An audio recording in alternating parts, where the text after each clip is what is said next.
साथियों, दिल्ली ने दिल खोलकर हमें प्यार दिया।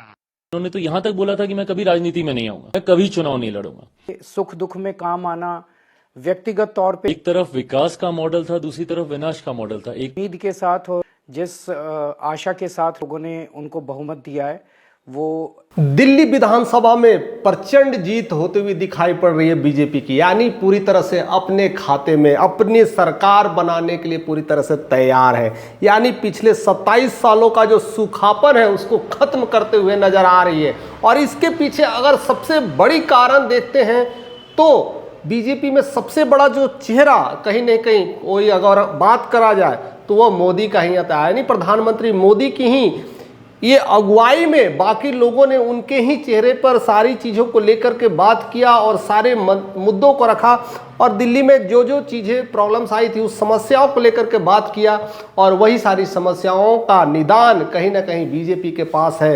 दूसरी सबसे बड़ी बात है कि दिल्ली के डेवलपमेंट में हमेशा शिकायत किया करते थे केजरीवाल की हमें या तो सरकार सपोर्ट नहीं करती है तो कभी वहाँ के मंत्री सपोर्ट नहीं करते हैं तो हमें फंड नहीं मिलता है। ऐसे कई सारे शिकायतें थी, उसको लेकर के कई बार विपक्ष ने भी घेरा था कि अगर डबल इंजन की सरकार रहेगी तो वो ज़्यादा सपोर्ट मिलेगा, ज़्यादा चीज़ें होंगी और बहुत सारी चीज़ें होगी।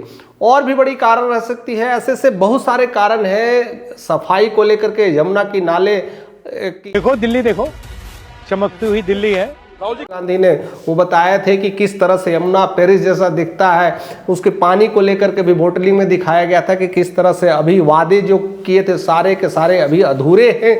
एक वो भी कारण है और सबसे बड़ी कारण है कि ये सब चीज़ों के बावजूद प्राइम मिनिस्टर का जो विजन है, मोदी का जो विजन है, बहुत क्लियर विजन था। उन्होंने हर कैंडिडेट को अपनी अपनी जगह पर अपनी अपनी टाइमिंग के हिसाब से अपने संदेश देना शुरू किया और सब कुछ शांतिमय तरीके से हो रहा था। कई बार महाकुंभ को लेकर के भी उन्हें घेरा गया था। बीजेपी ने बहुत सारी चीज बीजेपी को घेरने की कोशिश की गई थी और अखिलेश ने भी कई बार उस चीजों। सवाल ये है कि अयोध्या में बीजेपी के लोग ये तो कहते थे वेटिकन सिटी बनाएंगे हम।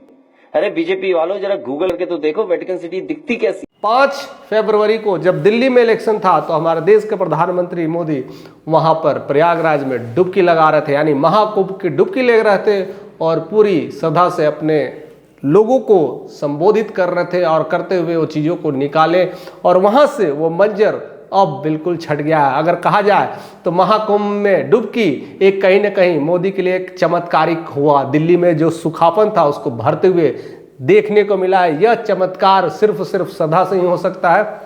इसलिए श्रद्धा की डुबकी में कहीं ना कहीं मोदी लगाए, योगी लगाए, हर कोई डुबकी लगा करके कहीं ना कहीं वो पावन हो चुके हैं और उसका कहीं ना कहीं वो रिजल्ट भी अब देखने को मिला है। यानी डुबकी लगाने के बाद पहला क्लिक और पहला इलेक्शन, पहला क्लिक भी सामने आ चुका है। इसलिए श्रद्धा पे जो लोगों ने कीचड़ उछाले हैं, जिसने वैसे विश्वास पे कीचड़ उठाए हैं, उनका नाश ही होता है। और उसको लेकर के अन्ना हजारे का भी टिप्पणी आया है कि मैं तो हमेशा कहता था कि वही लोग जीतेंगे, वही लोग हमेशा कारगर होंगे जिनकी नियति साफ है, जो लोगों के साथ प्यार बांटते हैं।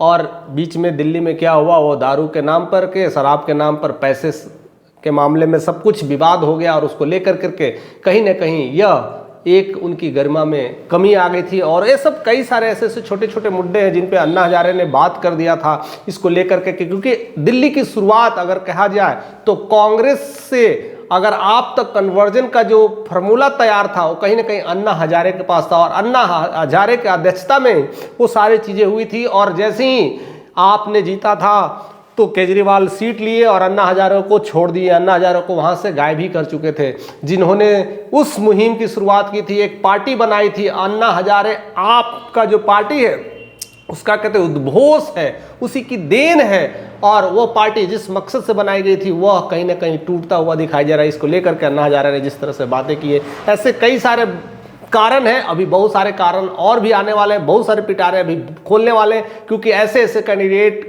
कहाँ से हारे हैं उस सब का हम अभी विश्लेषण में धीरे धीरे जैसे जैसे नज़दीक आता जाएगा हम पूरे विश्लेषण से एक एक कैंडिडेट को लेकर के आएंगे। कौन कौन इंपॉर्टेंट कैंडिडेट है कि वहाँ से क्यों हारे, वहाँ से क्यों जीते, उनके पीछे की क्या अभी वजह रही होगी। फिलहाल आप क्या सोचते हैं, इस मिजाज के बारे में क्या सोचते हैं, इस परिवर्तन के बारे में क्या सोचते हैं।